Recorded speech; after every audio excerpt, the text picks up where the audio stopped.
I'm sorry. You've been a mom for 12 years. Yeah, I know. I'm like, so you had a baby at 8? Yeah, literally. I was 19. I mean, even with Sarah's miscarriage, I felt like, okay, well, she's in the grieving mode. I need to like be the rock. But you suffered a loss too. That's something y'all had to grieve together. Mm-hmm. Yeah. You know, you're gonna make me cry. I'm like, you're gonna make me cry.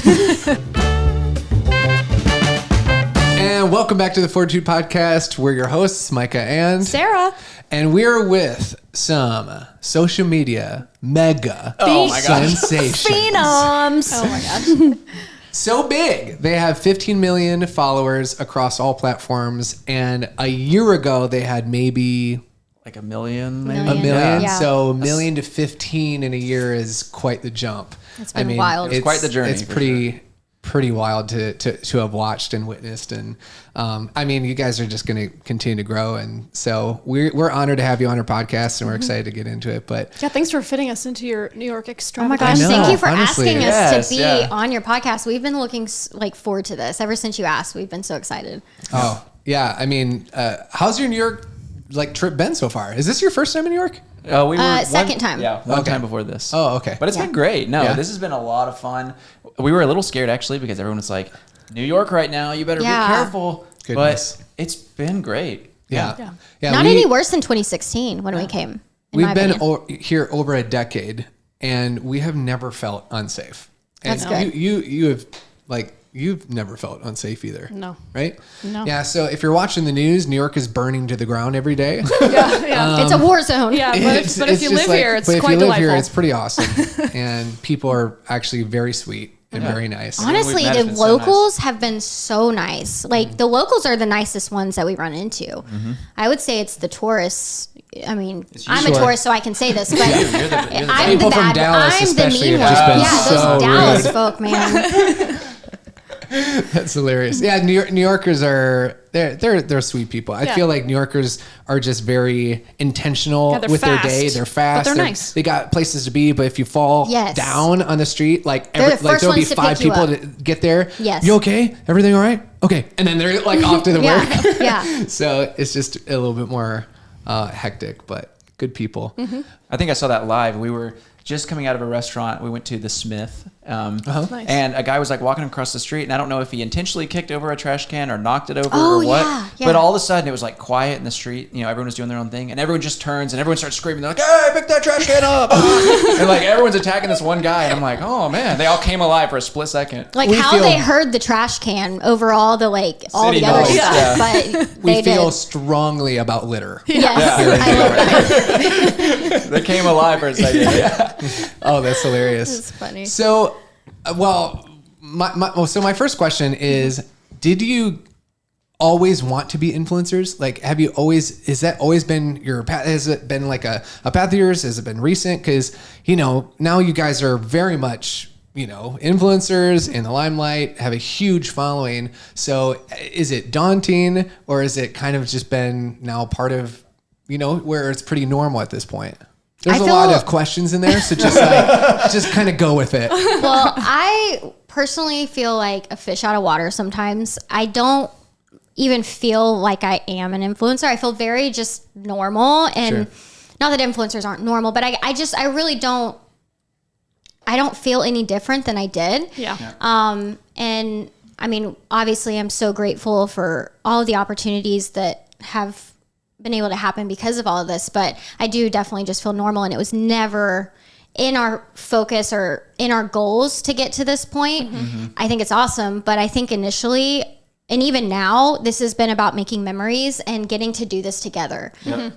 Really from the get-go, it was never about fame or money or anything like that. It's really just been, we get to do this together, and we get to look back on our videos from when we started in 2022. And like, I was just looking at some of our first videos the other day, and I was like, gosh, like 2022 Kay and Tay. Like, those were the Those were the times, days. and it's just so cool that we have all of those moments recorded. Yeah. And we get to like look back on them now. Like, that's the best part to And me. it brings up so many memories. Like you'll remember an event, but then you'll go back and watch, some recorded part of it, and you'll be like, I remember those things happening too that I never would have remembered. And so Yeah. the fact that we've recorded every day since like 2022, like I can do that for the last 2 years and remember all kind of things, and it's so fun. I really don't think we'd be here if it wasn't for Tay's passion of video editing. Yeah. Because my family, every year, it's kind of this tradition. I don't know, it's been like 7 years now, where Tay and my brother, they all edit this, or they make like a movie every holiday, like either for Christmas or Thanksgiving, whichever we're there for. Yeah. And they make this movie every year, and it's like this series, like the story. Yeah. There's like a storyline, and so every year, like my mom and I, we get so excited because we get to watch the edited version. So they'll like spend one full day filming, then they'll spend one day editing, and then we like sit down, get popcorn, and we watch this like 15-minute movie. So they had just made their movie that year, and on the drive home, we were like, "Hey, let's film our drive home so you can edit it." And that's really just how this started. Was his passion for that. Wow, that's fun. So the rest of your family, are they into like editing and filming and stuff like that as well? No, her brother was just 11. He was 11 at when the we time started this, and he was really into YouTube. Okay. And I was like, well, I know how to do video editing. And he's like, let's make like a movie. And I was like, sure. And we just made little Kinsley characters, and there was like a dragon and Kinsley was the knight. princess, and Yep. she was like 5 when Yep. we started doing those. So Wow. she, her and my brother Rylan and Taylor, they do this thing every year. It's like a tradition. Yeah. And so now it's kind of cool because he's almost 18 now. And so we've been doing this for 7-8 years, Yeah. and we've gotten to see, like, we get to see Him grow up. And him grow Kinsley up, and now up. Kinsley's growing up, and now she's like Wow. about the age he was when it started. It's just this cute little tradition they do. And Yeah. it's- So fun. technically, it's not that you were, actively posting for the past 7 years, but you've been video editing and you've been doing all that, because a lot of people, now your growth, it's nothing to take away from your growth, because your growth is like crazy, from 1 to 15 million across all platforms is crazy, but people don't realize the work that actually What goes on behind the scenes? you Right. put into it. Yeah. And we know as content creators, just like viewing, sure, it looks like you're just, filming. Here's a moment of our day. Reaction and a moment of our day, and then Yeah. you just post it, and it's like easy. But there's a lot of thought that goes into it, a lot of editing that goes into it, and can you go into? I don't know if you want to talk about just kind of your work ethic and how that plays in with all this. Yeah, I think it's like a perfect storm for us, and we were really lucky because the content style that we would do whether it was successful or not, because it's what we enjoy doing. Even back in before we got all the following, we made the videos even if no one watched, because we enjoyed doing it. And I think what happened is we just have this perfect balance. of a format that people like, and engaging content that people want to stick around to watch, as well as our life and our journey, and it just all kind of mixes together. And I think that's why we grew. It's got a little bit of luck, I think. But like, as far as our work ethic goes, like, obviously you edit everything. Yeah. I'm not an editor at all. Me neither. Like, don't put me in charge of editing, because neither. it will not look good. I try to edit things sometimes, and I'm like, this is taking me forever. Oh, When I come back from So work, hard. she's like, I started this reel at 10 p.m. Like at 10 a.m. Yeah. And I'm just I in literally 3. will get back and it's 3 p.m. and she's like, I'm just finishing it. I'm like, I love that. But honestly, I'm impressed that you're even doing it, because if I've sat down and he's tried to teach me, and I Yeah. can't even get it to where I can clipping. I use Premiere Pro. Yeah, I use well- Yeah. okay. So I use like a computer to edit It's it. basically Yeah, trying yeah. to learn Photoshop, but for videos. Yeah. It's super confusing. Sure. I'd be on the same page as you. I don't have the passion for it like he does. He For has sure. this passion, and so Yeah. he's really good at it. Yeah. Great. But as far as like all the other work that goes in, there's so much more behind the scenes that, like you said, people I don't think understand, because they just see the video each day. But I mean, we work with brands, we test products to make sure that they're good before we show our followers, because I'm very big on not showing things I don't approve. If I don't Yeah. like Yeah. it personally, Right. I'm not going to show everybody else. Sure. Yeah. Be like, hey, buy this. Right. So there's so many things that we've been, we've had to try, and then we're like, this isn't not gonna gonna work. show I would say this. 90% of things that we have Yeah. to try. That doesn't Yeah, ends up because not like, working. we've only been doing this a couple years, but I have followed influencers since Instagram has been a thing. And I've always wondered, like, are they showing things that they actually like? Right. I mean, I don't know. Yeah. I assume that they are. Yeah. But I always knew that if I ever did something like that, especially once we started getting followers, it's like, once we start showing products, I'm not going to show anything that is not something I absolutely love and think other people would like to. Yeah. Yeah. Yeah. That's important to me. I think it's all, you were talking about luck being a part of it, but I think it's like there's a right timing that comes along with your skill set and your work ethic. Right. Yep. So maybe it was just the right timing for you guys, but you were willing to put in the work and you had the skill set and the passion to back it up. So And you've I'm been always consistent. like, You've posted. Consistency, You've not missed a day of posting since late 2022, that one day. When my grandmother passed, we wow. obviously took some time for that. We Yeah. even posted the day Ellie was born. Yep. Yeah, but I mean, for us, it's like we film events happening in our Yeah. day. Yeah. It's pretty So live. It's almost totally. the same day. Yeah. That's what it seems like. Yeah. Yeah. Yeah. Yeah. Which is, I think that's the biggest thing that people don't see is just like, it's really about consistency and people that are trying to be influencers or content Or creators or do anything, anything. or start a anything. business At or a high anything. level. And it's like, it can't be just a week or a month or Right. a couple months. And if you don't see, the millions of followers or the millions of dollars, then quit.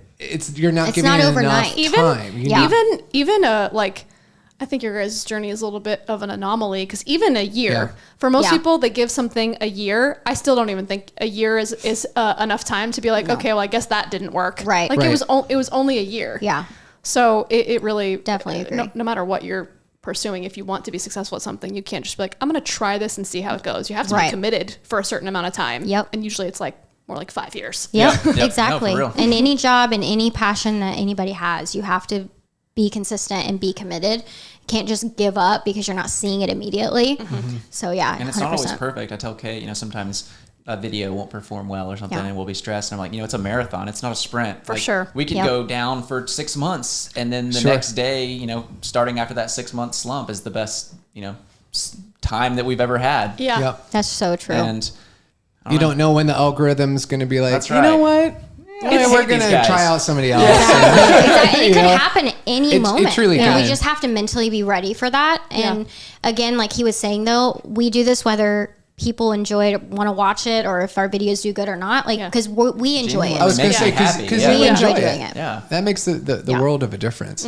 Now with this huge, with this following and have so many eyes, I'm assuming you get some hate, A little bit. little yeah. bit? Luckily, Yeah. it's not as much as you would think. which is that's awesome. Yeah. But it's there. It's definitely there. Yeah. I mean, I've even come across videos of people that like other creators that have like jumped on a bandwagon of hating on you guys for no reason really. Yeah. Is that hard? How do you guys handle that? I think the best thing is just to ignore it. I think biologically, we weren't meant to get the opinions of 10,000, 50,000. For 100,000 sure. Can you people. imagine? Oh my gosh. No, not at all. Like you're not meant to, yeah. even positive opinions. You're Right. not meant, you're meant to biologically live in like this small group of like 20 Yeah. or 30 close family. Yeah. Yeah. And so on either side, it's very hard emotionally to deal with any Yeah. negative input or, overwhelmingly positive. It's an Yeah, emotional roller coaster. It's definitely a mental, like I was just saying earlier, I have to not read our comments a lot. And really it's not our comments. Our comment section tends to stay pretty positive. But if I do come across a video or I'm tagged in a video that's like somebody hating on us, making fun of my appearance, making fun of our content, whatever, I cannot go to the comments because if I go to the comments, I get stuck in this like reading just hateful thing after another. And that messes, I don't care who you are. For sure. That messes Yeah. with you. Yeah. And For sure. so I've just, obviously you tell yourself like the things they're jealous or, you tell yourself those things, but even that is not really enough to make it not affect you. For sure. So if you just don't look at it and you ignore it, it's not there and just keep doing what we're doing. I mean, people are going to hate you. People aren't going to like you. Not everybody is going to like you. Yep. That's something we signed on for by doing what we're doing. And we know that. Yeah. So we just avoid it like the plague. And it's Yeah. okay. Just don't look because at it. Yeah. It's those people are going through their own struggles and sure. they Yeah. like their version of me. They don't know the real me. They don't know the real Exactly. Kay.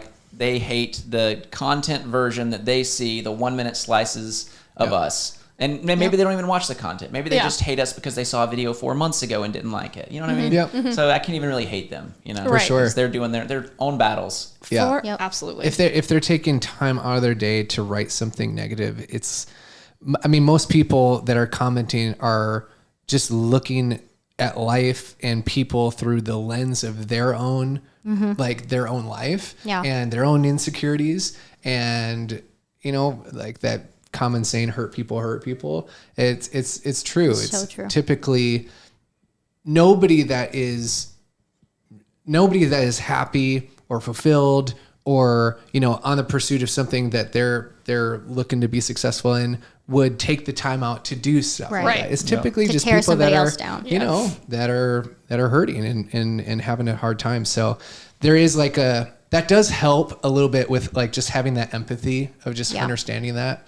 But you're so right. It's like when in our lifetime, even like 10 years ago, have we had the ability where we get everybody's opinion, millions of people's opinions about you at one dopamine hit. Yeah. Yeah. It's crazy. It's weird. It's unnatural. For sure. Yeah. Well, I don't think we're meant to do that. Yeah. I think another thing with the hate is like, I like the flow that Kay and I have. I like where I film her throughout the day and we do fun things and, maybe I'm cooking for her or surprising her with something. And I like that. And sometimes I'll read the hate and I'm like, maybe I'm doing something wrong. Cause it throws you. And it sometimes it does. It messes up the flow. And I don't like that. And so that's why I don't go, because I want to keep what we have because I enjoy it. Yeah, we don't want it to affect our day to day because we do film our day to day. And if we start listening to those hateful comments, we will end up letting it affect how we talk on our stories, what we show, like just all of it. And it's just like, that's not us. We want to show us. And if you're here for it, great. If you're not, exactly. Bye. I don't Exactly. care. Like, Exactly. you don't have to watch. I never understood that. It becomes too much work to be like, I got to cater to this and I got to cater to this. Yes. Like, You it's not can't even- please it's not even worth everybody. it. You can't please everybody. Right. And it is like, you can click unfollow anytime you want, like you don't have to be here.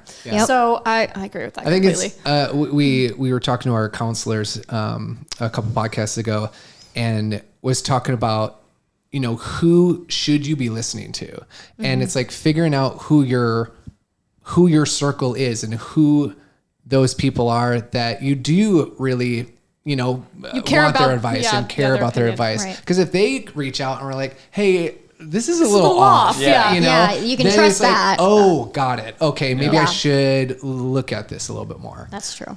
For the most part, unless you're doing something crazy on your social, like on your videos, it's probably nothing to really take note of. So with your content, where I'm looking at your content, I'm like, man, they seem like the sweetest people, and you guys are.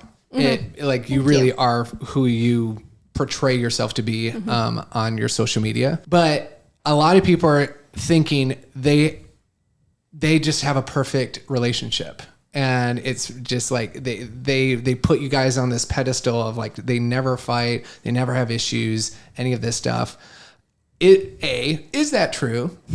And B, like, has there been any struggle in your relationship? When has there been a time that things were maybe not as perfect or nice in your relationship that it seems to be? If you're comfortable telling. I guess it's good and bad, but what sucks is we came into content like 8 years into our relationship. Yeah. And so all the kinks were already buffed out when we started making videos, right? So true. Yeah. No one got to see the part where we didn't know each other yet and we were pushing each other's buttons and we didn't know what bothered each other. Yep. And now that time's come and gone, and I can't go back. I can't be like, hey, let me show you how irritated Kay was with me 9 years ago. Yeah. And so I think that's why we get a lot of, oh, this is perfect. Oh, I think people need to also, like he's saying, like they need to understand. We do have a healthy relationship. That is something that I'm proud of us because we're at the point that we're at now. Yeah. But we haven't always been there. Yeah. And like, I don't think most relationships start where we're at now. For sure. If That would they be weird if they did. Yeah. That is really, really lucky of them. Yeah. But I think most people start out with trials and challenges and things in life getting thrown at them, whether it be the death of a loved one or infidelity or whatever it may be.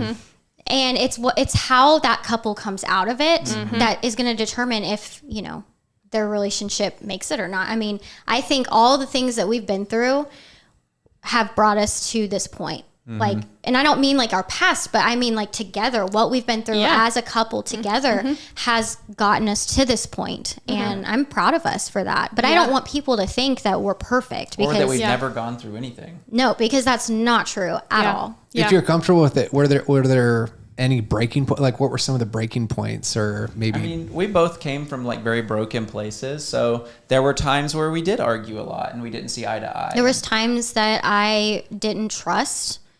You know, I had a lot of years where I didn't trust him at all. I didn't, not because of him, but more because I just had trust issues. Yeah. Sure. Coming into the relationship, I had trust issues, even though he hadn't done anything For sure. to deserve that. I just did not trust him. And I went through a lot of insecurities in myself, insecurities with our relationship.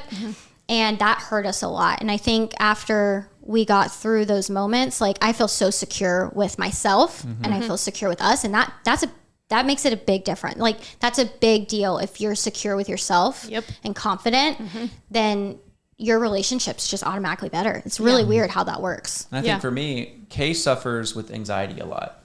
And it took me a long time to not see that she suffers with anxiety, but understand like this is a moment where she's having anxiety and like it's harder for her to like get through this. You know what I mean? Like, for example, like we're in the subway, like I'm not scared at all. I'm like, I'm in the subway, I'm good. But Kay's scared. So I'm like, okay, maybe we need to take this slower and walk in lit paths and, you know, all those extra steps that I know now 10 years into a relationship. But 1 year into the relationship, I'm like, what are you doing? Come on. Like, what are you scared of? Sure. Yeah. And those are just those little things that I think every relationship has. Two different people, two different personalities, and they have to figure out how to be one cohesive unit. Exactly. Well, how can you possibly know all those things right the way in the beginning? Right. Yeah. Like to know your person, to know these different ticks or triggers, because we all come in with different levels of trauma too, you know, and different things that we've been through, and some have been through a lot more than the other person. And to have that level of empathy where in the beginning it's like, why are you reacting this way? Like this is not that big of a deal. Yeah.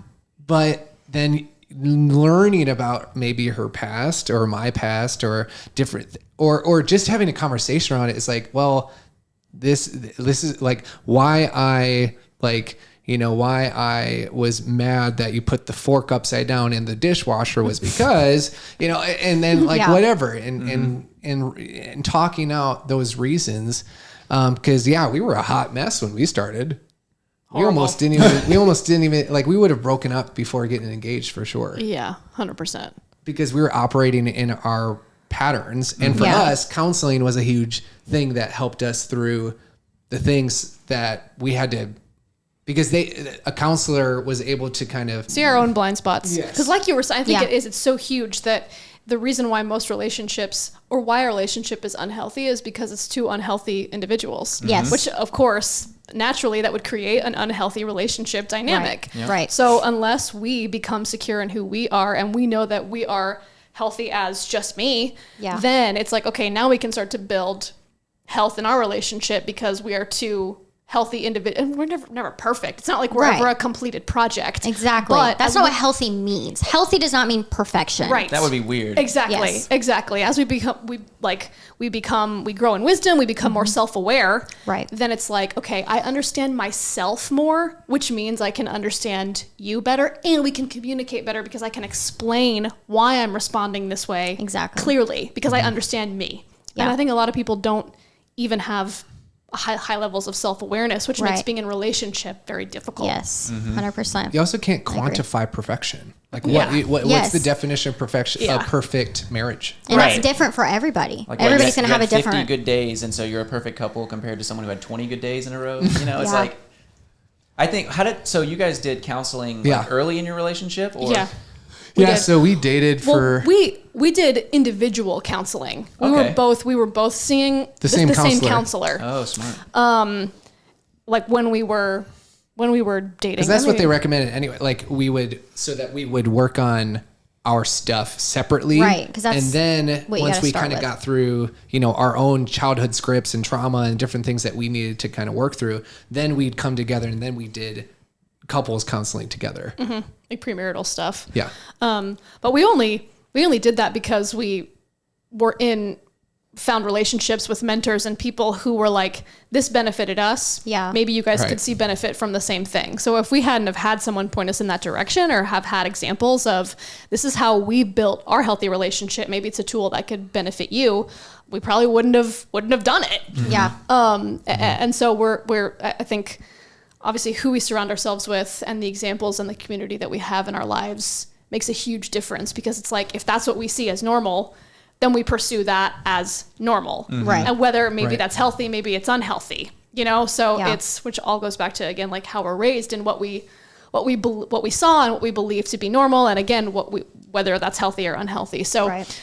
yeah, we definitely had to go on 2 very individual journeys, that led us to the place where then we were like, we could actually build something healthy and long-term together. Yeah. I love that. Yeah. Because I was operating I was in this dumb pattern of like, every time I would have a girl or find a girl, I'd be like, well, maybe there's somebody better, or maybe there's Yeah. somebody more perfect, or maybe there's somebody that would check, you know, even more boxes. And I was just always on this hunt for the next. And then she had just gotten out of a marriage who, her husband, if you didn't know, her husband at the time came out as gay. And then we came, you know, and so there was a lot of stuff happening Yeah. naturally from that. And so, yeah, we needed help.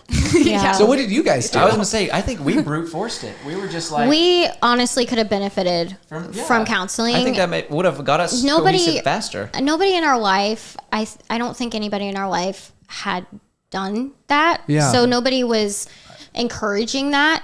And I mean, obviously we had heard of marriage counseling and like, if you're on the brink of divorce, go to marriage counseling. But Sure. like, I think you could even do that in a healthy relationship. yeah, I think Absolutely. counseling's great for even just a good relationship. Cause there's always stuff you can work on. For sure. And like my motto is 1% better every day. Like our marriage, 1% better every day. And like you said, you have to build the healthy relationship. It doesn't start there. It starts out sometimes really bad. And then you work on your individual selves, which is what we did. It took us a lot longer than I would have liked, but we got through it and without a counselor, but we did get through We it. could have benefited, maybe. I don't know. Yeah, no, I think we would have, but I'm proud of us for getting through a lot of the stuff. I mean, we've had death of loved ones. I mean, we've had some hard things that have happened, and it's Well, you both came from different Yeah. relationships as well. yep, Correct. yep, and both Yeah. of those relationships were hard and Yeah. and caused both of us trust issues and Right. I mean, yeah, that took a while, but we're almost 10 years in now. Yeah. And Yeah. so I do feel confident in saying we have a healthy relationship. And I hope that for everybody, but I don't want people to think like, oh, they're just perfect. And I mean, it's They not never true. fight. They We never have have we have issues. fights, you know, we have disagreements. We had a disagreement the other day about the subway. I'm pretty sure because I wanted to take an Uber and he wanted to take the subway. And I was like, it's $61 for the Uber. Can we please just take? It's $3.50 for the subway. The cop lets us all in that handicap one every time. Like, Yeah. it's $3.50. Yeah. Yeah. But you know, and I think healthy relationships have that. I mean, if you say you don't, you're lying. Like, I'm sorry. Everybody has disagreements. Everybody has, Yeah. you know, fights.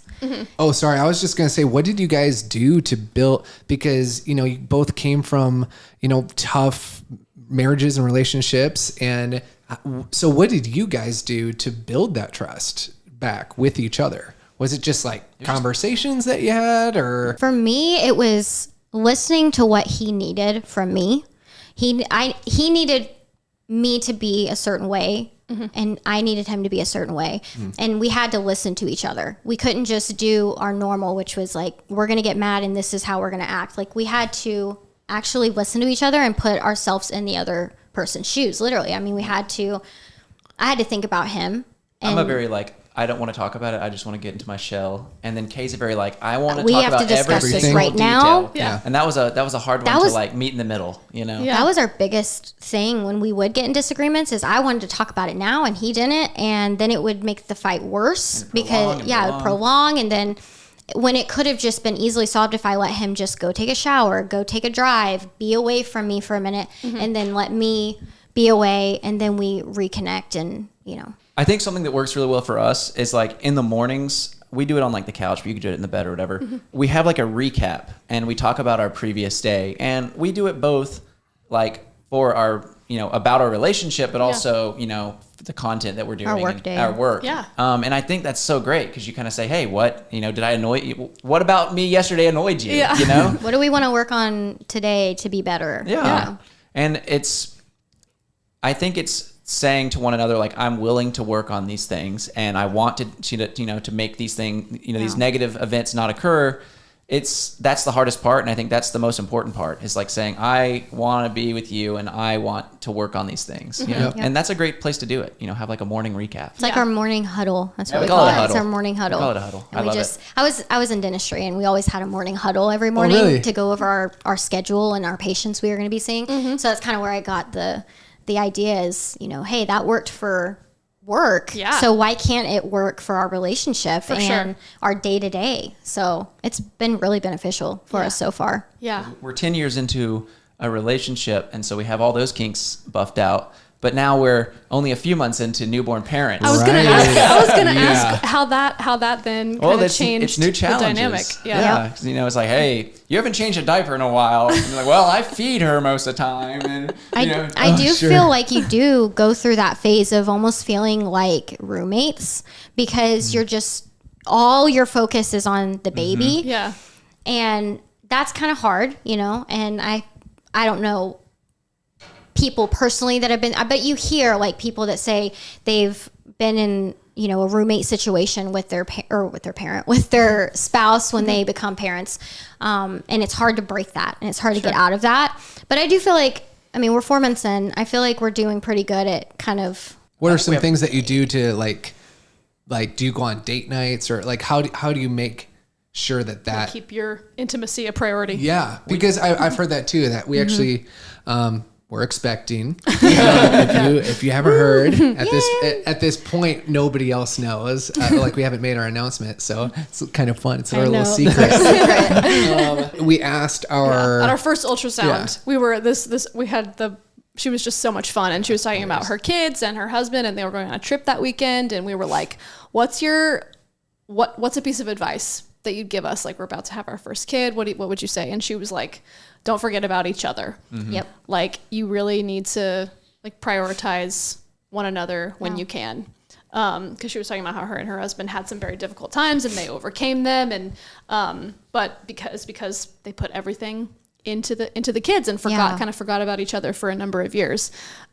So that's, would love to, what were you asking? I was just asking how do you do that? How do you do that? I think Kay had good foresight in saying, that she's coming into our life and we're not going to change our lifestyle. She's going to adapt to our lifestyle. Yeah. And so we still do kind of our same lifestyle. She's just here, Yeah. And I think it was a good way to start from the very beginning with that mindset. Because we are very much that way, sure, we'll have to feed her and we'll have to, make these points where we stop and do tummy times and whatever. It is harder. It's more challenging. There's more steps, but it's still our life, our normal life that we're living. And, I think that's what helped us not lose that kind of intimacy and relationship aspect. He still does his, surprising me for, cooking dinner, all his big thing is I'm a big gift giver, acts of service. Oh, okay. And Nice. so he still has maintained doing that. And I think that's helped a lot. Yeah. Like he said, we knew going into this, I've done this before. Mm-hmm. So I told him, I was like, look, it's going to be different. It's not just going to be, us every night. It's going to, we're also going to have a baby that's crying and needs to be fed. And for people that don't know, this is your second child. This is my second child. But he obviously was not in her life when she was a newborn. So he had no idea how any of that was going to work. Yeah. So I did my best to try to tell him, of course, that was 12 years ago. So it's hard to remember everything about those newborn days. Yeah. But it does come to you once she was here. A lot of it just comes natural, whether you have another kid or not. It's biological. It does come natural for both of us. Mm-hmm. Like he said, I thought it would be like work.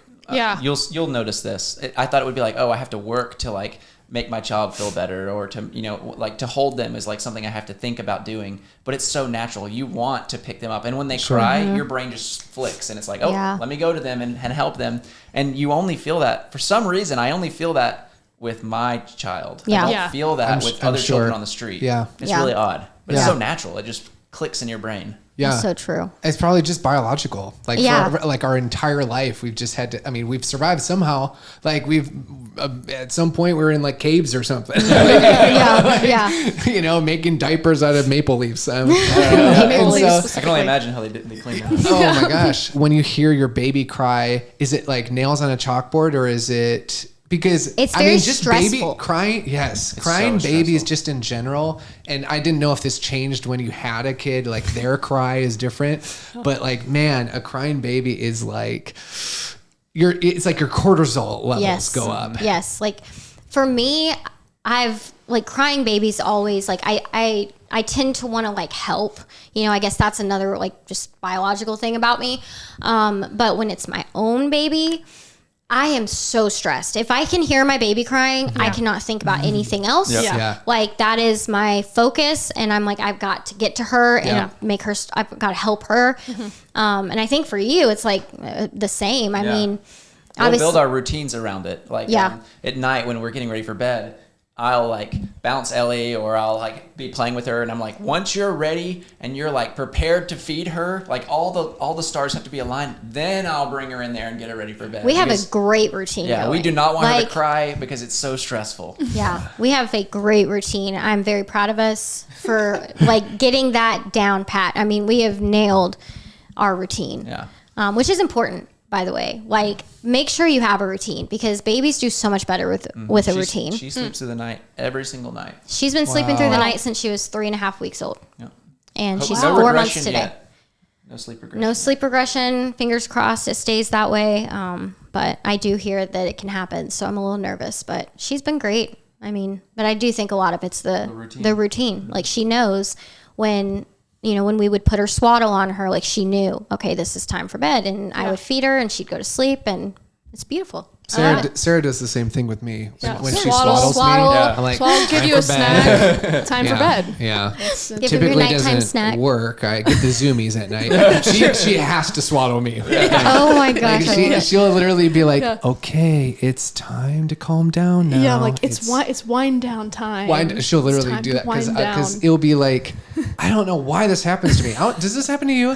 Where it's like midnight, she's like tired, she's about to pass out, and then I have just this surge of energy, and I'm in bed, and I'm just like, sounds like my cat Grievous. Hey, hi, like, hi, I know you're trying to sleep, but you know, like, and then I'll poke her and stuff, and she's like, okay, wind down time. Quiet. So I don't know. Is that just a me thing? Mine's probably a little worse because I'll get into like a work mode, and I'm like, I'm gonna go edit some stuff, and then he's like, you are not gonna do that. You are gonna come because I'll put the headset on, and I'll lock in for like 4 hours. Oh, sure. Yeah. So she's like, no editing. Come on, let's go. Yeah, it's time to go to bed.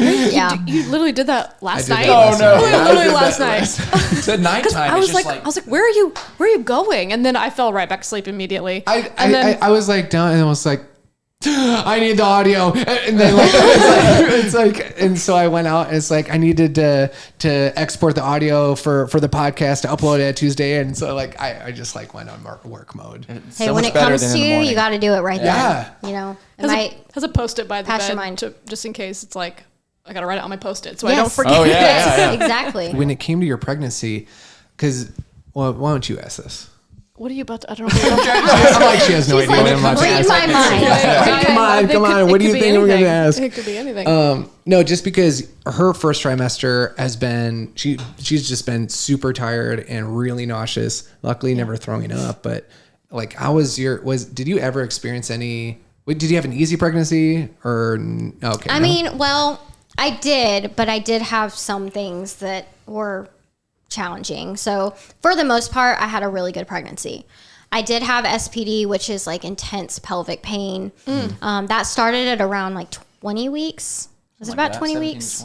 Yeah. So pretty early on. I mean, so like half my pregnancy at least, I dealt with that pain. Oh wow. And then I had a lot of morning sickness. By morning, I mean like all day. Yeah, why do they call it morning sickness? She was I don't sick, know, like, because all day. I was At sick night. all At day. night. Oh. It was worse for me at night, but I would be sick all day. Like every little thing, like the thought of food, the thought of smells would make me sick. Yeah. I think I only threw up like twice, 2 or 3 times, but I would be so nauseous. I mean, it was just really, really hard. When did that stop? That stopped around like 14 weeks, 12 to 14 weeks. It got better. Yeah. I look forward to it. Yeah. Yeah. Yeah, It does get better. I feel like mine has already, I'm like 11 and a half weeks right now. And I have noticed a decrease in my nausea already, which has been just over the last like 3 days. Yeah. So I'm hoping that trend continues. Yeah. Have you had any I hope remedies? Like, what are you doing for it? I have a friend recommended to me these like ginger chew candies. So That's what I was eating out there. That's what I. That's Were you my- eating her? I have. Did it help her- did it I help her literally have a nausea? ton. I bought a pound bag, so I have plenty. Oh my gosh. Because like in a moment when you're like, either when you're really wanting something, like I was in a really nauseous moment where I was like, get the biggest bag you can find. Yeah. Yes. So Yes. I might need these. Yeah. Hey, And then I I have, like, ordered so many left over. I ordered these like Preggy Pops. Is that what it's called? Did this help? They did help, but Are they they weren't like cake great. pops? No, they're like a little sucker. little hard candies that Yeah. are kind of sour because I guess sour is supposed to help. Yeah. But somebody recommended them to us on like our stories, and we ordered them on Amazon like right then when we saw it, and I had them shipped like within 2 hours. I think I had them at our house. That's the perk of living in Dallas, is sometimes you can get things the same day. Might be Wow. the same here. I don't Yeah, know. it might be the same here, but I mean, it was like wonderful because they came in that night. Yeah. And they worked. I mean, they helped. They took the edge off. Yeah.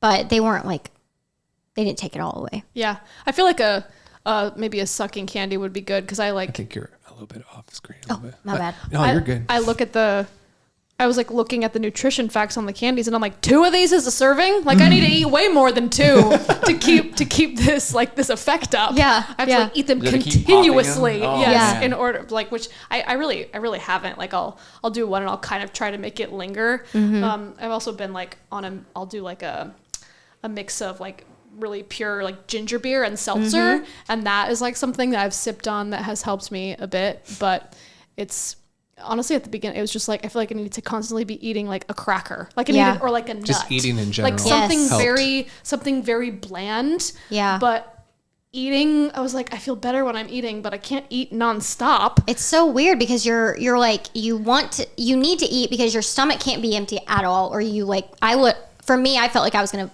vomit and pass out at the same Yes. time. But and it hits you, it's like you're fine, and then suddenly you get like the first little gurgle of being hungry, and Yep. then it's like, oh my gosh, feed me, I'm Yeah. gonna pass out, I'm gonna Yeah. vomit. So you're pregnant now, And- then, huh? No. soon. But it was like I didn't want to eat at the same time. I was Yeah. like, gosh, food sounds repulsive. I Yeah. just like couldn't even think about eating. Yeah. So yeah, crackers, nuts, very bland things. You look like you're getting sick right now. Are you okay? No, I'm okay. good. I'm I was good. like, I'm I'm just not thinking making about you it. No, I'm sick. like, I'm thinking about I know, it. she was like, No, I was like she's transporting really back taking there. it in. Yes, She's I'm like, oh yeah, yes, I know. I Trust me. feel it. I know. I feel it. Yeah. I know. The Rolodex. That's No, but so I'm the same. I'm the same way because when I am not pregnant, I'm like I really like to intermittent fast. Yes. So I don't eat in the morning usually, and I like that. I feel like it helps me with my energy. Yeah. And so like I won't eat until the afternoon, and then I'm like the moment I am alert, I'm like I need something in my stomach. Yeah. Right now. So it's definitely it's so interesting all the things that happen to your body that are different than what you're used to, and Yeah. as someone who's been very blessed in my health, it can be challenging at times Yeah. to be like, oh, I'm feeling held back by the way that I'm feeling, and I'm not used to that. I'm not used Yeah. to having anything hold me back physically. I'm also like if you like think about working out and you're working out, like your exertion is on like a scale of 1 to 10. Like I work out at like a 12. Like I'm a crazy worker outer. Yeah, it's intense. So- I don't work out with her. So to be like, no, you can't really go past 7 is Yeah. it's difficult for me because Yeah. that's I don't know, working out is like how I keep my energy up, and like I don't know, working Yeah. out just like all the mental benefits of working out. Oh yeah. I heard it's good for you. Yeah. Yeah. People have told me. I really do try to get him to like work out with me, and he did for a while. But it's like I got pregnant, and then You didn't work out a lot. I didn't work out a lot in the first trimester. Like you were saying, like you can't do too much. Yeah. And I was big into weightlifting, and like that was like you said, like the mental health thing. Like it really helps mentally. If I started my day with working out, I was just golden the rest of the day. Yeah. Then I got pregnant, and it just put me out. I mean, I was like not working out the first trimester. Then I kind of got back into it, but then like you can't do too much. Yeah. So I felt held back the whole time. And then he would work out with me, like I would say 50% of the time. It's pretty good. That's not bad. Yeah, it's not bad. But you know, I would like 90%. I need a gym buddy. That's really the main reason. The I just want problem somebody to is go with me. Ellie, I think what we would have to rework our routine. Now, yes. Because Ellie, like, she needs to be asleep when we're at the gym. Like, we can take her down because the gym that we have is like an apartment gym and it's very spacious. Yeah, You they can let train your her- children. Yeah. And so I don't want to go down and her cry or be upset, right? And so I have to stay behind and I can't work out. That's oh man, you're I sacrificing. stay back with Ellie. Yep. Yeah. He hates it so much. You hate working out? No, I do like it. I'll get in there and I'll be motivated and I'll start working out and then I'll like find a video on my phone or something. Oh my gosh. And then I'm like watching it and I'm like, oh yeah, I'm working out. And I'll like, do a couple sets and then I'll get back to the video and then it's like, I'm not even working out. He watches videos Yeah. during like workouts. Like I don't know if that's something I'll do, but I have to listen to music. I have to like, Yeah. That's Yeah. what gets me pumped up in the gym.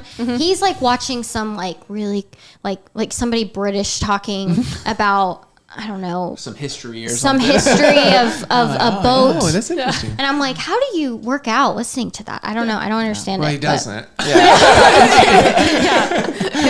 Doesn't happen. Now I get it now. No, I need to make you a playlist. I need to get the Apple Vision headset. Oh. I'll just have YouTube right in front of me and Oh, that'll yeah. be it. Yeah. It'll like distract you from what you're actually doing. Yeah. Yeah. You'll burn like 3,000 calories. We should try that. Yeah. I bet you could rent one, maybe. I don't know. I don't think I Rent want to one? spend the money on Probably. one of those things. No, They're expensive. They're so expensive. they're very I've expensive. never put one on, so maybe it's worth it, but I don't know. I just feel like that's so outrageous. Have you ever seen someone walking down the street with them? No. We haven't yet. Not here in New York. Do you think they're going to like blow up the way that like they want them to? Like, do you think people are going to actually like buy them? Honestly, I don't even know what does it do. I I'm not don't even sure know. what it does. I've heard like You could just wear it as I you walk heard down it's the pretty. street. I heard it's pretty wild, but then I heard Use other your people hands how like they feel themselves get lost in it, and then when Yeah. they come out of it, they're like exhausted. Oh, yeah. and they're I kind can of just imagine. like it's like like that. actually kind of taking a like lot that. of my bandwidth and my energy, and I also feel this. There's kind of like this dopamine depletion Yeah. as you Yeah. come out, Well, I mean, which I don't think this- is healthy. The phone already as it is already addictive. Yeah. Yeah. And So just true. like not good for us. Right. So Right. that is just like it's beyond. Speaking of, as content yeah. creators that are, that are killing the game, Yeah. do you have boundaries around social media, Yeah, like scrolling, phone time. anything when it comes to like you guys being like relationship wise, now your parents, like how have you navigated that? I think more or less, maybe Kay more than me, but we don't even really scroll on social media that much, which is so Sure. weird to say because you do it. But all you the guys time. don't do any trends or anything. So Yeah, it's like, since makes we've sense. niched so far into our own thing, like, and I actually like it that way because like the doom scrolling where you're just mind-numbingly scrolling one after another. It's Yep. a waste of time. It's like you were saying, it's exhausting. it is. Maybe that's bad to say because it hurts my platform for me to say people don't go on your phone and watch stuff. Sure. But Don't I waste mean, your time on yeah. on your phone. But for real, no. Except for in their, profile. yeah, you can watch us, but but for real, I mean, I think absorb less content. yeah, definitely absorb less. And like he was saying, like I can't tell you the last time I actually scrolled through TikTok videos. I go to wow. the friends tab. I watch do you go to the guys and a friends- couple other couples. That's and that's exactly it. what I Whoever do. we're following, Yep. I will go through and I'll watch those videos just because like they're our friends and Right. we want to see what they're Yep. posting. Yeah. And then I do a little bit of scrolling on Instagram, but our like Instagram feed is now basically just mom stuff, like mom content. Yeah. Baby gadgets, tips and tricks, for babies. Like I like that content, and I feel like it's educational. Sure. So I don't feel like I'm wasting my time. And I'll usually do that while I'm like, feeding Ellie or drinking my morning coffee. Why are you not mentioning your Facebook mom group that you spend? I do have a Facebook. She lives on the Facebook mom group. What are you doing? One of the Facebook moms are talking about this right now. They're my friends. What are they saying? We have a whole It's full so discussion. interesting. She's like That's telling me the incredible. story. It's so interesting. I'm actually part of 2 groups. I'm Wait, a part so of. like when you have a baby, you'll be able to. I can invite you. Oh, okay, great. I'll invite you to it. It's so much fun. So I have 2. One of them was kind of with me along the pregnancy journey, and you get like due month buddies, and there's like a due month group buddies. chat. Yeah. And so you're basically all within like a 4-week range of each other. Yeah. So that was fun. And Yeah, then that you is have fun. your babies, and now we're all just like talking about different things that are happening at the Sure. 4-month mark. And then my other one is just like a regular mom's page. Didn't follow the pregnancy with other women in that one, but it's a great place to just ask questions like, Yeah. hey, is this balding normal? Sure. Or did I lay my baby down too much? Yeah.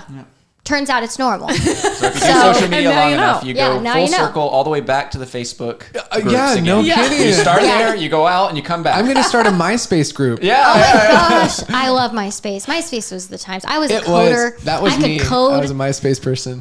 Yes. Did you like do all your coding on the? On absolutely. Your, HTML. oh my gosh, yeah. yes. And you had to make it like you had to like flashing things, and then when you go like I'll never forget my song I had for the longest time was "Unfaithful" by Rihanna.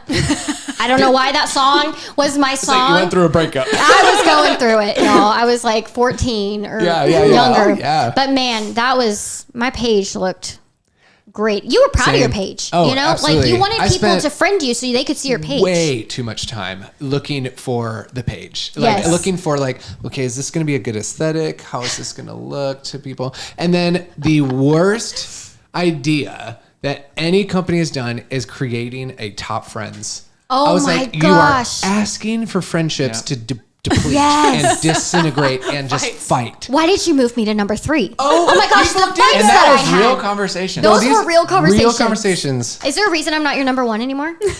Honestly, though, you that was know, a great Joe time. and I started it was dating, kinda so he fun. has to be my number 1. Yeah. Okay, well, I'm your best friend. Like, And it's, everyone thought they were so original by putting Tom up on the list. oh my gosh, you had to have Tom. Number in your, 1. I on got your Tom top. up there. Yeah. Yeah. I'm so original. Oh man, what a I time! actually didn't have a Fun MySpace. times. You didn't You have didn't have a kids? MySpace? No, Oh my gosh, I didn't. That's okay. It's okay. Yeah, you missed out. I'm like, but was I? He said was you I missed like, out, but Because okay. I'm the oldest one. Yeah, I was So like, I'm no, was I was like, was it's I not before too your old? time, Ro. Yeah, I don't know. I don't know the timing of like when MySpace was a big Just thing. MySpace was Facebook. big whenever I was in like 7th grade, 8th I was in grade, middle school. Yeah. I think I just never. I just, when did you like, never graduate did high it. school? 2010. 2009. Okay. 2012. He's a baby. Wow, that's when I He was graduated like college. 7 on MySpace. 1876. Oh, She- wow. 2007. Thank you very much. But I mean, I was like Dude, that was that when is- Facebook was like taking off when I was a senior in high school. Oh. I think I just didn't.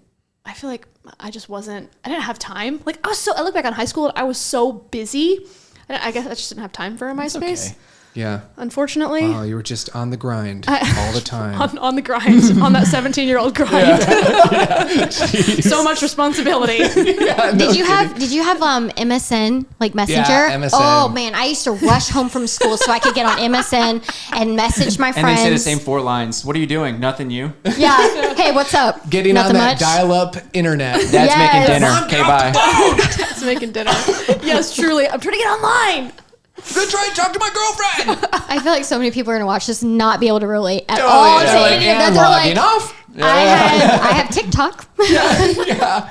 Oh man, what a time. Those are good moments. Well, as new upcoming parents, what would be like some good piece of advice, like just with the new being new parents yourself? We have a little bit of time left. We have math. Like 6 plus months. Yeah, 6 We months have and about change. 6 months. But in your short stint of being new parents, what would be some of Well, your advice?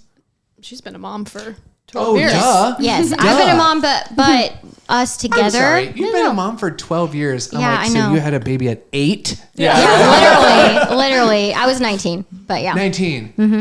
Wow. So you're 31? 32. 2? That's crazy. I would have never guessed that. I know. It's wild. It's really weird, but honestly, like I love it because I get, I had her young, but I get so many years with her now. Absolutely. And like, That's awesome. she's just watching her become a big sister to Ellie is just, it's been great. We're She's going to so be good. 76 when ours graduates. Yeah.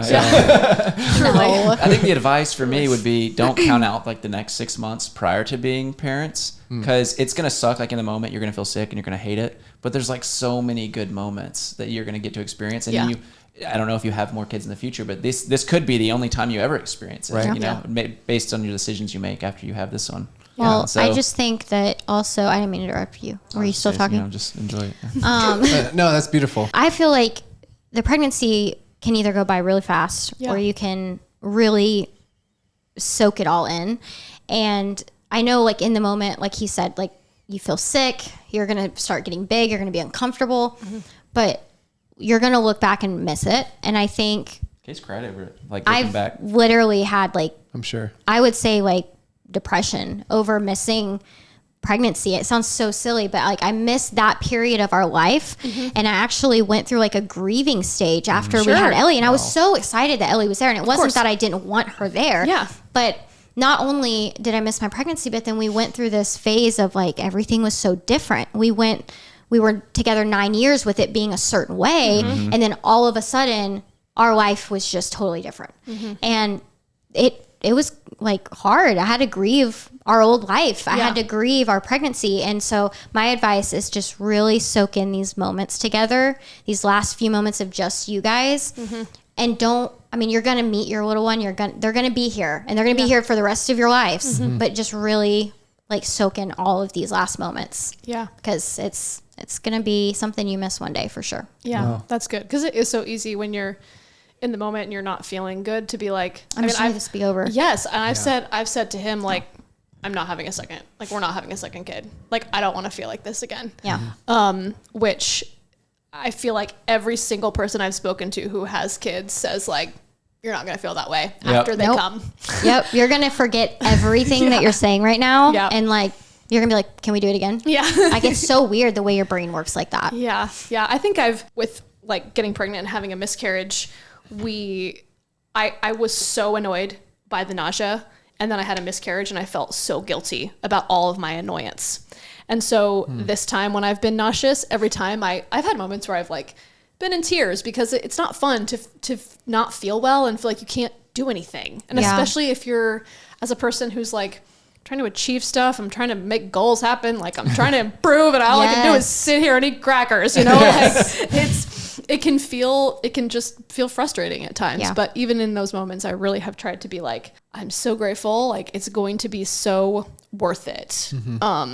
And just really try to appreciate it, even though it can feel uncomfortable at times and be difficult. But it's just kind of like what we were talking about before, like anything worthwhile is not easy. And I think pregnancy is probably the same, although I know some people have very easy experiences, but but I think that when you're going to get a great reward, there's going to be things along the way that are uncomfortable. And it's okay to complain. It's okay to feel upset with your current situation, but still be excited about it and feel thankful. Yeah. And I think some people might, they can make you feel bad. Like, well, you should just be thankful that you're pregnant and that you're able to carry a child. Yeah. But I think you have to also like, you're the one feeling this way. And it's okay to feel like I'm just sitting here and I'm not getting anything done. And I wish I could be working. I wish I could be doing this right now, but I can't because I feel like crap. Yeah. And it's okay to be upset about that. Yeah. And I think that needs to be normalized. Yeah. Because so many people are like, well, I should just be thankful. I can't vocalize that I'm mad about this. Yeah. But I don't agree with that. Yeah. Like feeling guilty for feeling bad. Yes. Or feeling annoyed that you're feeling. Yep. Yeah. The man version of that is when you like have some free time and you're like, well, I could use this to work instead of relaxing. Truly. Yeah. Yeah. And then you feel guilty about it. Yep. Absolutely. I'm bad about that. That's hard for a lot of high achievers, like people that really have like big audacious goals and just like that are in achievement mode. It's hard for them to rest and like take a Sabbath or relax because you feel like you're being lazy. Yeah. And like the time is wasted. The time is being wasted. as opposed to no, like, you know, our beliefs, like God rested on the seventh day. So if he did, and he didn't necessarily have to, I think he's like kind of proving a point that we all need a day, or we all need a time, and it's different for everybody. Maybe it's not once a week, maybe it's once a month, or maybe it's twice. Everybody is going to have different seasons of life too. But I think, having grace with yourself and realizing that this is actually recharging you so that you can actually put out better work and better energy. Because I totally agree with that and empathize with that. And not to say that only men work. I just mean we can't get pregnant. For sure. For sure. And so we got to learn some other way. I don't know about you, but it's been kind of hard for me to like see her go through struggling in like her energy levels and sickness, and just feel helpless. Like, just like, I don't know, I can't really do anything to help. My 30 seconds of fame here, that of making this thing happen. Your job is done. 30 seconds. 30 seconds. Okay. Of fame, of glory. That's right. 30 seconds of power. Oh my gosh. That's did your part. I did my part, and now you're kind of taking the reins on most pretty much everything else. And so it can, like, all I'm doing is just like anything that she needs, I'm here. I'm trying to help. I'm trying to do a little bit more than I typically do. And it's definitely taught me pregnancy. I'm only 11 and a half weeks in. It's definitely taught me grace with myself. I've overcome like my perfectionistic tendencies a lot, because that's just exhausting, and it isn't worth it. But just my need to always be doing. Like, and that my value comes from how much I'm contributing, how much I'm doing. It really has forced me to slow down and learn that that's, I mean, I know that that's not intrinsically where my value comes from, but being forced to slow down really does make you think of like, okay, well, I'm like, literally there's a human being created, which is crazy. It's nuts. True. But it's already taught me just how to have grace with myself and listen to what my body needs. And I do think so much of it is like, we're designed to do it. I feel like having a baby is going to do that too, of just like your priority shift, and it's going to force you to slow down in certain areas. Everything so that will be takes a whole new learning curve. Everything for us. takes longer. Yeah. Like everything. About 50%. Like you go about 50% efficiency. So everything. plan twice as much time for anything that you want to do. Yeah. And it's worked out for us. Yeah. If you can just double the time that it takes to do anything, then you're good. Did you struggle with postpartum at all? Like postpartum depression or anything like that? I did. And I would say I'm still struggling with those things. I'm postpartum depression and postpartum anxiety. The anxiety for me has been really hard. I already had anxiety before, and now I'm like, it's just like double. I think about all these things that could happen that would probably never happen, but I sit and it just stews in my brain, and it can like ruin my day. I mean, like being here in the city and like having all of these people tell you like, I can't believe you would take your kid there, and it's so bad, it's so dangerous. And like, then I'm like thinking, did I make a mistake? And I question every street we're down. And even though you don't see any problems, even though I'm not seeing it, I'm like sitting here like just constant anxiety about every little decision we've made since we've been here. That's just one example. But I mean, I do suffer with a lot of anxiety. And then also when I was saying about grieving our past life, grieving the pregnancy, and just having like, honestly, I can't make sense of what would cause sadness, but I would just cry. There were times I would just sit there and I'd look at Taylor and he's like, you're not okay. And I'm like, I don't know what's wrong with me. And I would just cry. And it was really, and I mean, obviously I did that when I was pregnant too, but like afterwards I was like, I'm supposed to be happy. I'm supposed to be so happy right now because Ellie was born. And I mean, it didn't mean I didn't love her, but it was like, I just didn't feel happy. It was really weird. And that part has gotten better. But the anxiety, my anxiety is pretty bad. Kay's really good with routine. I'm very good with routine. And when that changes, I don't do well. And throwing a baby in changes your routine. Even though you have 9 months to prepare. You're never prepared. Once they're born, you're like, okay, I'm going to throw all those notes out and I'm going to start from scratch. Yep. Yeah. It's hard. Yeah, I'm sure. Do you have anything that you do that helps you manage that anxiety? Talking about it. I would say not holding it in. Yeah. Like he does a really good job he can notice when I'm acting that way or when he thinks I'm struggling. Yeah. And he'll just talk to me about it. He's like, what are you feeling? Talk to me. Like he's just like, I'm an open, like just be an open book with me. Like just sit here and talk to me and we'll talk it out. And that really did help a lot in the beginning because I would just sit there and cry over nothing and he would just let me talk. Yeah. Even though I made no sense, he would just let me talk. And that helps so much. Yeah. So Getting it out. Yeah. Getting it out, not bottling it up. Yeah. And then you feel better somehow being able to talk about it. Someone else that also knows now. Yeah. I think that goes back to everything you were saying before about how you've learned each other and how you now know like, okay, there's something off here. It's like, I need to give her a moment. Yeah. And those things make all the difference when it comes to having a healthy relationship. Exactly. I feel like we were having this conversation with our counselors, not on a podcast, like offline about postpartum, because transparently, it's going to be probably seem really stupid, but I didn't realize postpartum depression was a thing. I didn't even know what that was until why would you? last year or two or something like that. And so when I was talking to them, they said that like what you were talking about, that's a very common thing where you put this guilt on yourself where you're like, I should be happy because now I have this baby, this miracle that I've just produced. But I'm not. And then you kind of spiral into this like feeling guilty that you're not happy. And so then you're more unhappy and more guilty. And I think it's great that you have, somebody that you can go to and you can talk this out because things that are in the dark, it only grows. And definitely anxiety is like that. Yeah.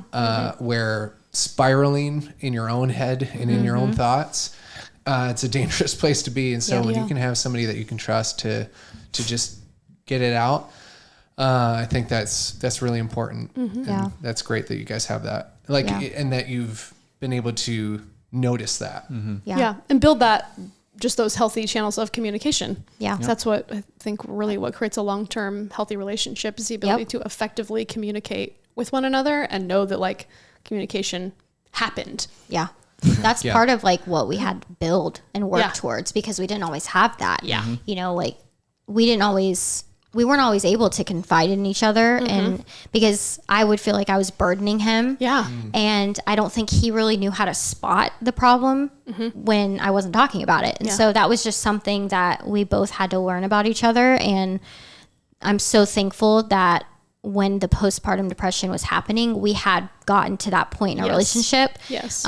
Because without it, I don't know how I would be 4 months in. Yeah. I don't know if it could have been worse. I think it would have been worse. For sure. Which I think is important to build the relationship up first before going into children, because it is even 10 years in. I mean, we were tried on our, obviously our relationship wasn't, we weren't going to divorce or anything, but we did have, this culture shock even 10 years into our relationship. Yeah. And so I can only imagine if you're like a year into a relationship or 6 months into a relationship and then you have a kid. Yeah. It would, I could see why divorce rates would be so high, right? Because you're I doing all lived that battling and the You're baby. still figuring each other out. And that's a lot. But I mean, that should just show you though, like even with our relationship and the point that it was and how healthy we've grown our relationship, I still struggled with that. Yeah. It doesn't matter how perfect the relationship may seem or how good it is, you still are at risk of having postpartum depression and anxiety. Yeah.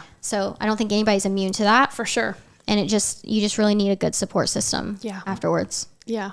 And I think it won't be the same because she's going to go through hormone changes and the depression, comes from a lot of that, those changes. But you'll also get some, male depression isn't talked about too much, but you'll also feel some way because your routine changes as well. You're adding a life as well.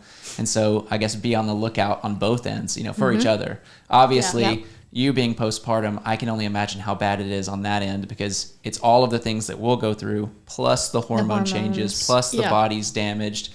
But healing. You will, it's on the guy's side, it's kind of like, oh, well, be tough. They're going to go through a lot, so be tough. But definitely be there for each other. Yeah, be open with each other. Yeah. Because, like he said, you're going to struggle. I mean, you may, I mean, not to say like you're going to struggle, but like you definitely I'll could write that struggle. You definitely could struggle, you know, Yeah. and you're probably going to have a sense of like, wow, everything's so different. Yeah. I think everybody goes through that. Yeah. Even when you've had a kid, you know, adding another kid. Yeah. You know, you can have 3 kids, but when you add the 4th kid, things are going to be different. Yep. Doesn't matter if you've had a kid before. So every kid y'all have, assuming, you know, if y'all do have more, it's going to be different every single time. I'm so glad that you touched on that. Yeah. Just because I wouldn't I wouldn't have even thought about that, because I don't know.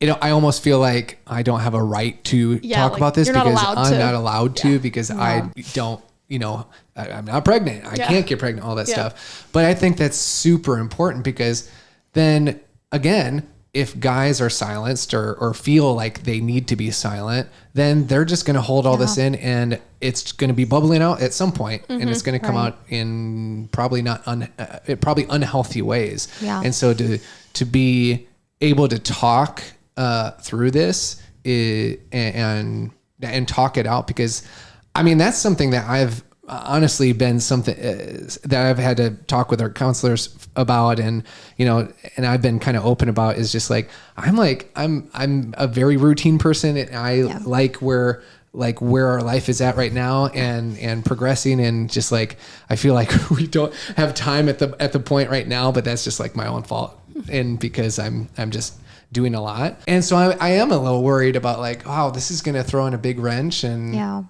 even though I'm so excited to be a father. Yeah. And I, you know, again, I try not to feel guilty, because I do kind of like, but you know, this is going to be your child. And so just like any change, whether it's just change in general. Yeah, I even think. not just Positive children. change. Positive changes are scary. Change is scary. I don't care how old you are. I don't care how many times you've had change happen in your life. Change is scary. Yeah. And you don't have to feel guilty for feeling scared of the change, even though you're excited about it. I mean, that's totally normal. And I think that needs to be talked about more. Yeah. It's presentation. It's how you bring up your issue, right? If you come in screaming and you're like, I'm stressed out, you know, fix me. You know, obviously that's not going to do great, right? But if you come in and present it in a good way, then, you know, you guys can help each other and get through it. And that's really with anything. I mean, financial Key stress. point here, main takeaway from this, don't bottle it up. Talk about it. Yeah, for sure. Express your feelings. You're going to feel better in the end, for sure. I mean, even with with Sarah's miscarriage, I mean, it was obviously it was a hard time, and for me, I felt like I needed to be like a rock and just be, you know, and be the person that is solid, and you know, like we're gonna get through this and stuff, and felt like I couldn't necessarily feel or grieve as much as you were, because you were grieving, and rightfully so.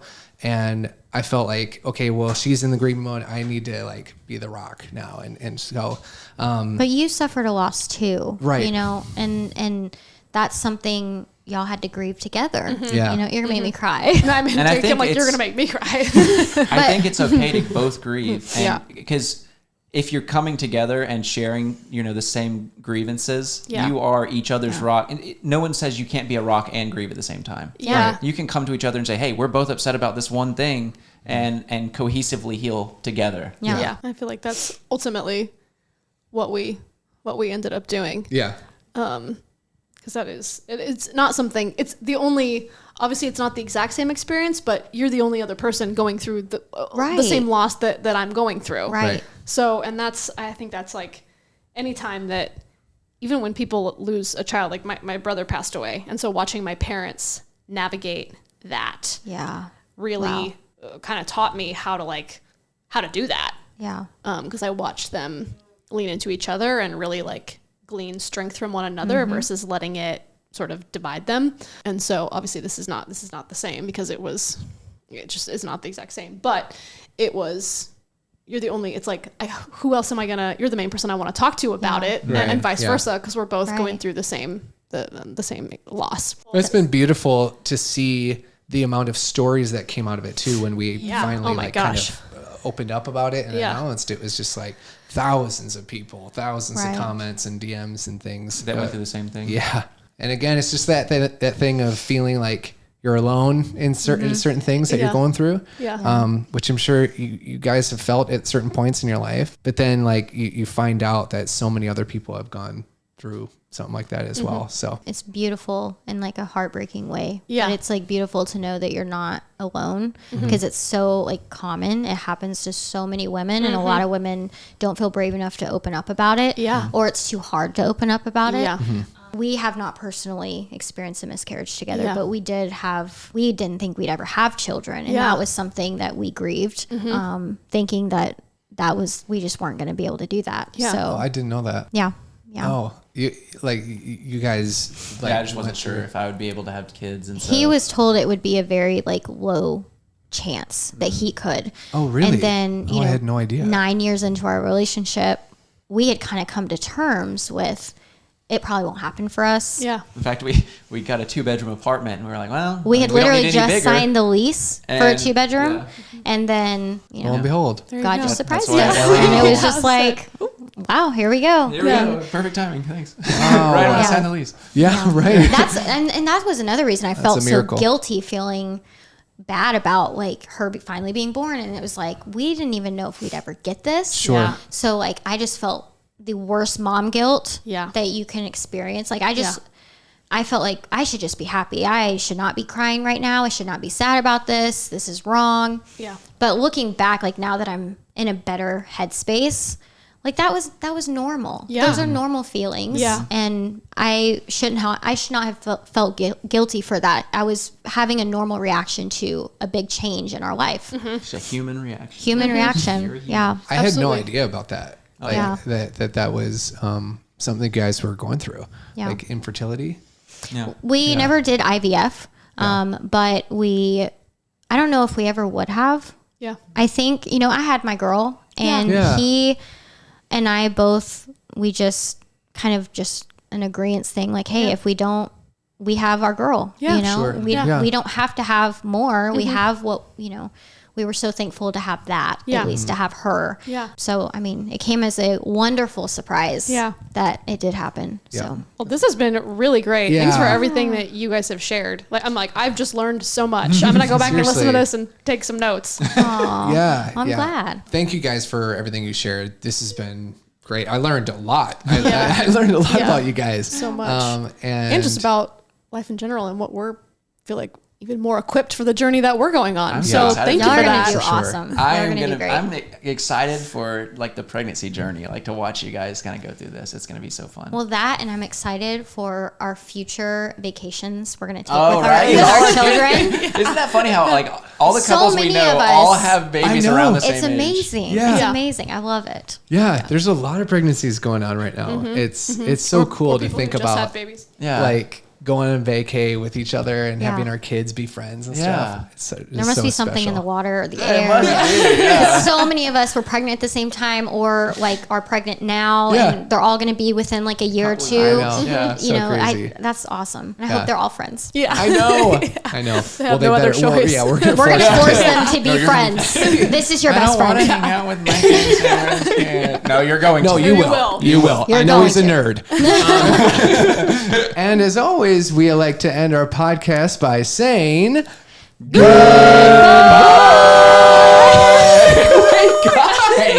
I didn't know you had that in you. Oh, stop. Pipes. Man, you're going to take our niche. I don't think we could if we tried. Goodbye. Peace.